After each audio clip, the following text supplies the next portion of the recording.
മുത്തശ്ശൻ കണ്ടിട്ടുണ്ടോ ആദ്യത്തെ തൃശൂർ പൂരം? ആദ്യത്തെ തൃശൂർ പൂരോ? അതൊക്കെ കുറെ കൊല്ലം മുമ്പല്ലേ മോളെ. ഒരു 1796-98 സമയം. അന്ന് തൃശൂരിൽ നിന്നും കുറെ ദേശങ്ങൾ ആറാട്ടുപുഴ പൂരത്തിന് പങ്കെടുക്കാൻ പുറപ്പെട്ടു.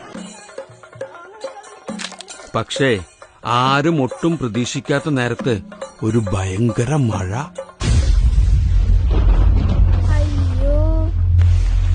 മഴ കാരണം നമ്മുടെ തൃശൂർ ദേശക്കാർക്കാണെങ്കിലോ ആറാട്ടുപുഴയിലേക്ക് സമയത്തിന് എത്താനും പറ്റിയില്ല.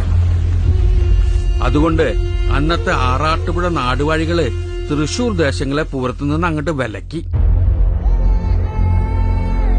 ഒരുപാട് ആശിച്ചു പോയ പൂരത്തിന് പങ്കെടുക്കാൻ പറ്റാത്ത വിഷമം തൃശൂർക്കാർ ഓടി വന്ന് പറഞ്ഞത് അന്നത്തെ കൊച്ചി രാജാവായിരുന്ന രാമവർമ്മ കുഞ്ഞിപ്പിള്ള തമ്പുരാനോടായിരുന്നു.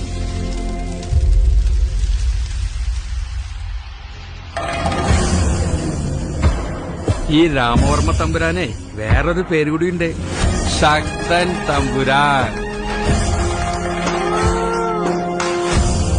ദേശക്കാരുടെ സങ്കടം കേട്ടിട്ട് തമ്പുരാൻ പറഞ്ഞു, സങ്കടപ്പെടാണ്ടിരിക്കുക, പൂരം ഇനി നമ്മൾ നടത്തും.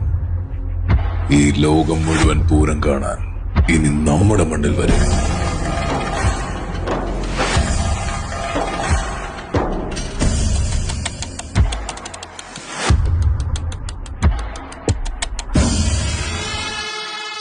ആറാട്ടുപുഴ പൂരവും തൃശൂർ പൂരവുമെല്ലാം നമ്മൾ ഒരുപോലെ ആഘോഷിക്കുമെങ്കിലും അന്നത്തെ നാടുവാഴികളുടെ ധാർഷ്ട്യത്തിനു മുന്നിൽ തോറ്റുകൊടുക്കാതെ മാറ്റി നിർത്തപ്പെട്ടവർക്കും തിരിച്ചുവരവുണ്ടെന്ന് തെളിയിച്ച ഒരു ജനതയുടെ കഥയാണ് തൃശൂർ പൂരത്തിന്റെ ചരിത്രം.